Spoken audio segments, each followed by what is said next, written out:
நமஸ்காரம். நான் உங்க ஸ்ரீவராக ஃபுட்ஸில் ஐஸ்வர்யா. மார்கழினாலே நம்மளுக்கு ரெண்டு முக்கியமான விரதம் ஞாபகம் வரும். ஒன்று வைகுண்ட ஏகாதசி, இன்னொன்று திருவாதிரை. வைகுண்ட ஏகாதசி விஷ்ணுக்காக, திருவாதிரை யாருக்கு? நம்ம பகவான் சிவனுக்காக. திருவாதிரைனாலே என்ன ஞாபகம் வரும் நம்மளுக்கு? களி தானே. அதை தான் இன்னைக்கு நான் உங்களுக்கு செஞ்சு காமிக்க போறேன். வாங்க, அதை நம்ம எப்படி செய்யலாம் அப்படிங்கிறத பார்க்கலாம். திருவாதிரை களிக்கு நம்மளுக்கு என்னென்னலாம் பொருட்கள் வேணும் அப்படிங்கிறத பார்த்துடலாம்.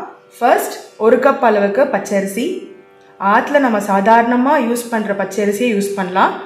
எந்த அளவுக்கு நீங்கள் பச்சரிசி யூஸ் பண்ணுறீங்களோ அதே அளவுக்கு நம்ம வெல்லமும் எடுத்துக்கணும்.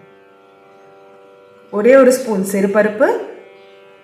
நம்ம நெய்யில் முந்திரி பருப்பையும் தேங்காயும் நம்ம வறுத்து ஆட் பண்ண போகிறோம். இந்த 6 இன்க்ரீடியன்ட் மட்டும் வச்சு தான் நம்ம திருவாதிரை களி பண்ண போகிறோம். 1 கப் பச்சரிசிக்கு நம்ம 2 டம்ளர் தண்ணி ஆட் பண்ண போகிறோம். திருவாதிரை களி செய்யும் போது முதல்ல நம்ம என்ன பண்ணுவோம்னா, பச்சரிசி 1 கப் எடுத்துக்கணும் அப்படின்னு சொன்னேன் இல்லையா? அந்த பச்சரிசியை நம்ம ஒரே ஒரு தடவை நல்லா அலசிட்டு அது நம்ம வாணலியில் போட்டு நல்லா செவக்க வறுக்க போகிறோம். அந்த ப்ராசஸ் தான் நான் இப்போ உங்களுக்கு காமிக்க போகிறேன்.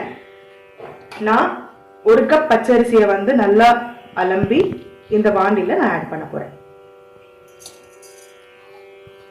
நீங்க ஆட் பண்ணும்போது அந்த ஈரத்துல நல்லா ஒட்டின்னு இருக்கும். நான் இப்போ கம்மியான குவான்டிட்டியில பண்றேன்.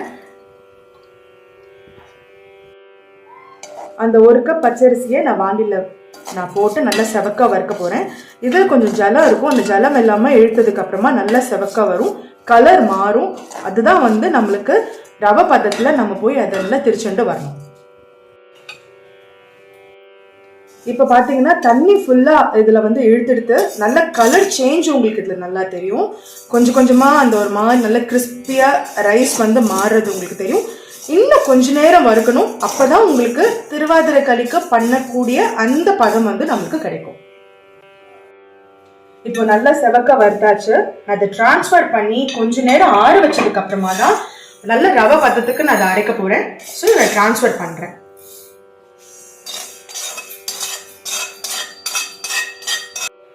நான் இப்போ பார்த்தீங்கன்னா நல்ல கலர் சேஞ்ச் ஆகிருக்கு.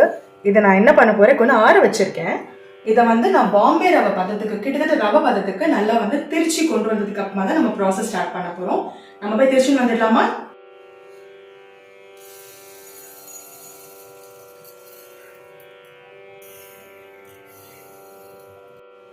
நான் திருச்சின்னு வந்துட்டேன். இப்போ பார்த்தீங்கன்னா இது பாம்பே ரவை பதத்துக்கு நான் இதை திருச்சி எடுத்துகிட்டு வந்திருக்கேன்.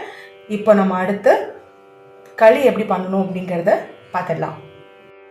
இப்போ நான் வாண்டியில் ஒரு 2 ஸ்பூன் அளவுக்கு நெய் ஆட் பண்ணியிருக்கேன். இதில் ஒரு அரை மணி நேரம் ஊற வச்சுருக்கேன். என்னென்னா சிறுபருப்பை ஊற வச்சுருக்கேன்.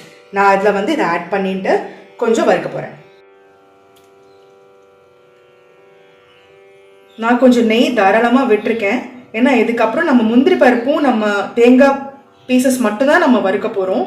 அதனால வாசனைக்காக நான் கொஞ்சம் ஜாஸ்தி ஆட் பண்ணியிருக்கேன். உங்களோட சாய்ஸ், நீங்கள் வேணா இன்னும் கொஞ்சம் கூட கம்மி பண்ணிக்கலாம். இப்போ 1 கப் பச்சரிசிக்கு நான் 1 கப் வெல்லம் சொல்லியிருந்தேன். ஸ்வீட் கரெக்டாக இருக்கும். இல்லை எனக்கு கொஞ்சம் ஸ்வீட் ஜாஸ்தி வேணும் அப்படின்னா இதுலேருந்து இன்னும் கொஞ்சம் 1/4 கப் நீங்கள் வெல்லத்தை ஆட் பண்ணிக்கலாம். இப்போ தண்ணி நல்லா கொதிச்சுட்டு வருது.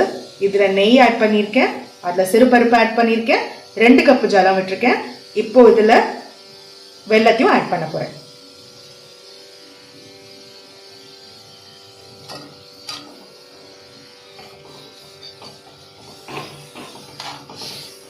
இந்த வெல்லம் இந்த ஜலத்தில் நல்லா கரைஞ்சிரும். சிம்மில் வச்சுக்கணும், ஹையில் வைக்காதே. ஏன்னா உங்களுக்கு சீக்கிரமாகவே அது பார்த்தீங்கன்னா கருகின ஸ்மெல் வந்துடும். கொஞ்சம் சிம்மில் வச்சு நம்ம இது நல்லா கரைகிற வரைக்கும் நம்ம வெயிட் பண்ணலாம். இப்போ வெல்லம் நல்லா இதில் கரைஞ்சாச்சு. நம்ம இதில் என்ன பண்ண போகிறோன்னா, நம்ம திரிச்சு வச்சுருக்கோம் இல்லையா இந்த அரிசி, இதை நம்ம ஆட் பண்ண போகிறோம்.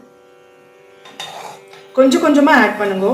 ஏன்னா நீங்கள் மொத்தமாக ஆட் பண்ணிருந்தா அது ஒரு மாதிரி கட்டி தட்டிடும். ஸோ கொஞ்சம் கொஞ்சமாக ஆட் பண்ணால் கரெக்டாக இருக்கும்.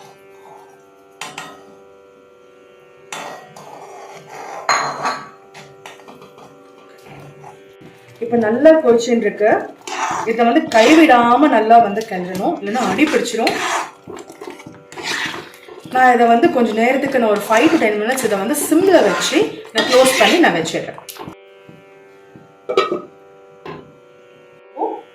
நான் அதில் ஒரே ஒரு ஸ்பூன் நெய் ஆட் பண்ணிக்கிறேன். இதில் கொஞ்சமாக, நம்ம பண்ணது ரொம்ப கொஞ்சம் குவான்டிட்டி தானே, ஸோ அதனால வந்து கொஞ்சமாக தேங்காய் வந்து குட்டி குட்டியாக கட் பண்ணியிருக்கோம் இல்லையா, அதை நம்ம இதில் ஆட் பண்ணிக்கலாம். முந்திரி பருப்பை நான் 1-2 நான் உடைச்சி வச்சுருக்கேன், அதுலேயும் இதில் ஆட் பண்ணிக்கிறேன். இது நல்லா கலர் சேஞ்ச் ஆகிற வரைக்கும் நல்லா நம்ம வந்து ஃப்ரை பண்ணிக்கலாம்.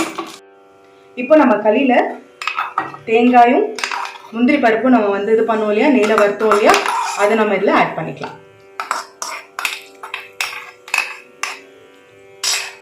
ரொம்ப ரொம்ப ஈஸி, ரொம்ப ரொம்ப சிம்பிள்.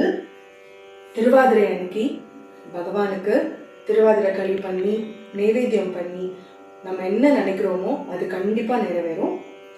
சிம்பிளாக 6 இன்க்ரீடியன்ட் வச்சு தான் நம்ம திருவாதிரை களி பண்ணியிருக்கோம். நான் சொன்ன மெஷர்மெண்ட்டை நீங்கள் அப்படியே ஃபாலோ பண்ணுங்கள், எக்ஸாக்டாக அதே மாதிரி வரும்.